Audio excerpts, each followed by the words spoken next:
Tahun 2023 akan segera berakhir.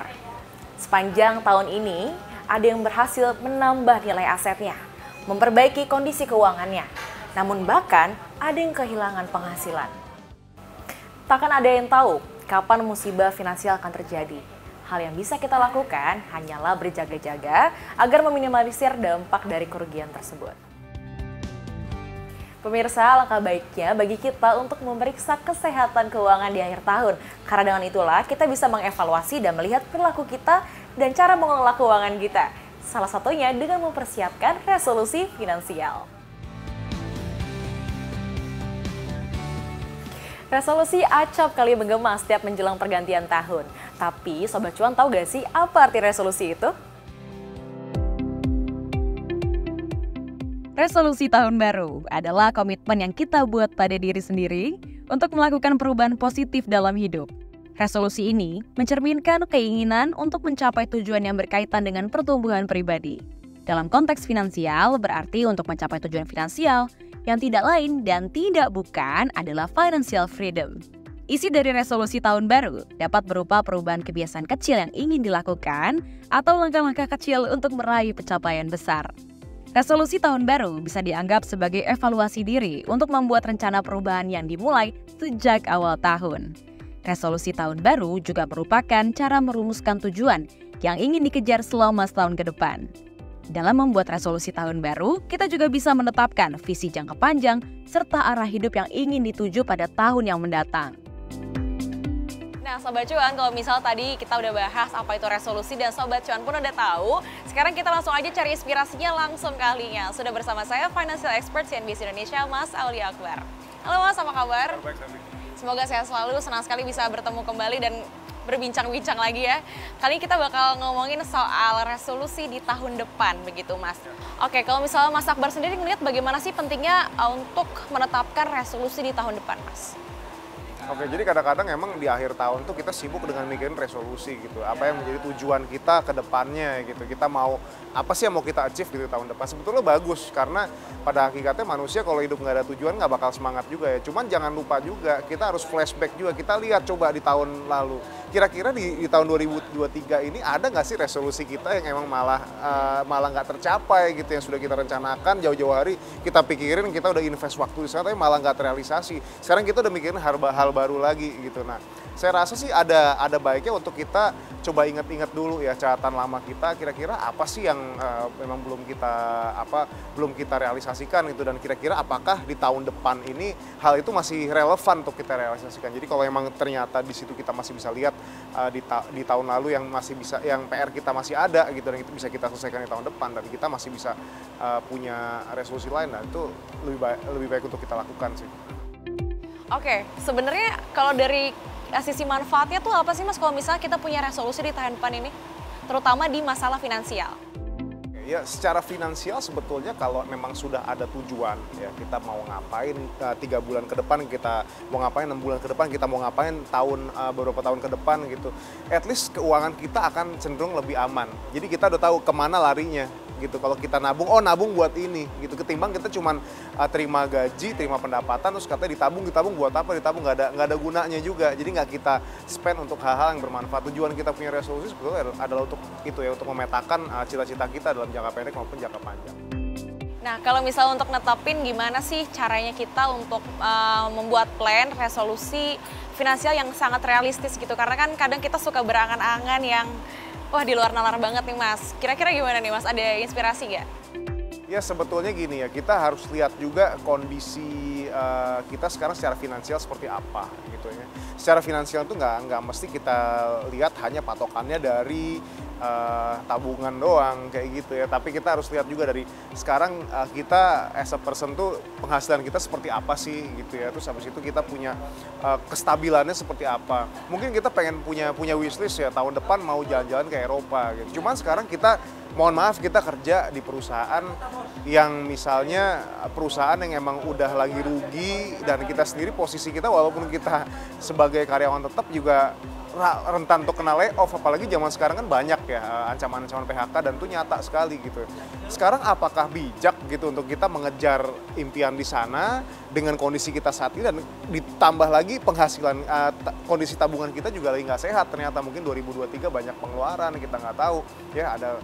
Kalau kayak gitu kan berarti kan harus dirubah lagi yang namanya resolusi kita. Mungkin kita tunda yang seperti ini. Kita tunda nanti deh sampai kapan, sampai kita mungkin dapat pendapatan yang lebih stabil lagi, tempat kerja yang lebih stabil. Itu kan juga bisa jadi pertimbangan gitu ya. Nah, tadi kita udah tahu gimana caranya untuk menetapkan resolusi yang realistis.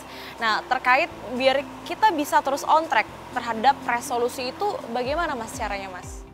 Jadi sebetulnya gini ya, kita bisa menggunakan kalau misalnya di matematik, kalau misalnya kita lihat pakai matematik kan banyak ada time value of money segala macam gitu ya. Jadi biasakan memang ketika kita mau spend uang untuk sesuatu gitu ya, kita lihat dari jumlahnya juga dan time frame-nya juga gitu ya. Misalnya oke 8 bulan ke depan kita mau pergi jalan-jalan kemana ke luar negeri gitu, misalnya habis berapa 10 juta gitu ya. So dari sekarang nabungnya gitu, mungkin dari bulan Januari nabung tinggal dibagi aja berarti berapa 8 bulan kira-kira berapa tuh untuk kita dapat sekitar 10 juta. Jadi kita harus berhemat di situ. Jadi biar on track kita benar-benar buat catatan di situ dan memang kita lakukan investasi atau nabung berkala gitu ya ke instrumen yang sifatnya lebih low risk karena ini jangka pendek banget di situ. Jadi kita pantau tiap bulan kita taruh uang kita di situ. Oke Mas Akbar, ini ada sedikit yang mau saya tanyakan terkait saya kan saat ini single begitu, belum menikah. Nah, untuk resolusi di tahun 2024 terutama di masalah finansial nih kira-kira ada suggest gak Mas? Kalau misalnya masih single ya mungkin bisa dipertimbangkan untuk kita mapping dulu jangka panjangnya, Sherly. Jadi mungkin jangka pendek kita pengen ini, pengen itu dan lain sebagainya. Coba kita tarik jangka panjang deh ya. Kita ambil 5 tahun ke depan apa sih yang pengen dicapai kayak gitu. Jadi ketika kita fokus di jangka panjang gitu, karena single itu kan sebetulnya beban keuangannya belum terlalu banyak ya, belum terlalu besar, apalagi kalau single nggak punya tanggungan gitu. Nah kita bisa lebih leluasa untuk mengalokasikan uang kita untuk masa depan nanti, untuk 5 tahun lagi, untuk 10 tahun ke depan, atau untuk bahkan untuk 30 tahun ke depan, untuk pensiun sekalipun. Jadi kalau menurut saya, gimana kalau resolusinya tahun depan adalah mencoba untuk melakukan mapping terhadap tujuan jangka panjangnya gitu ya. Jadi mau pensiun di usia berapa, butuh berapa ya. Mau beli rumah kapan, harga rumahnya berapa di situ ya. Atau apa mau jalan-jalannya sekalian aja, yang ibaratnya mau ke mana gitu, ke Eropa segala macam, butuh berapa, tahun berapa. Jadi memang jangka panjang banget gitu. Bahkan kalau perlu ya ibaratnya emang udah pengen ada rencana nikahnya kapan, terus pestanya pengen seperti apa, dan kurang lebih butuh biaya berapa. Jadi memang di tahun depan ketika terima penghasilan kita sudah tahu nabungnya mau kemana. Jadi semuanya lebih terstruktur dan terarah.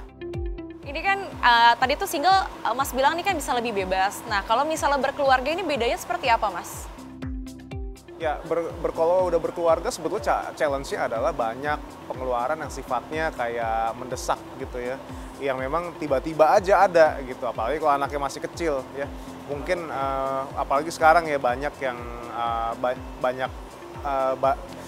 bisa dibilang banyak yang lagi sering jatuh sakit ya karena musim pancaroba dan lain sebagainya. Jadi kalau saran saya gitu, bagaimana kalau yang sudah berkeluarga, resolusi tahun depannya adalah punya kestabilan finansial yang lebih baik dulu. Jadi at least kita kalau yang belum punya dana darurat ya nabung dana darurat dulu sampai jumlahnya seimbang ya, which means bukan seimbang, jadi sehat sesuai sama kebutuhannya dia. Misalnya kayak sudah menikah ya minimal 6 kali pengeluaran bulanan gitu ya.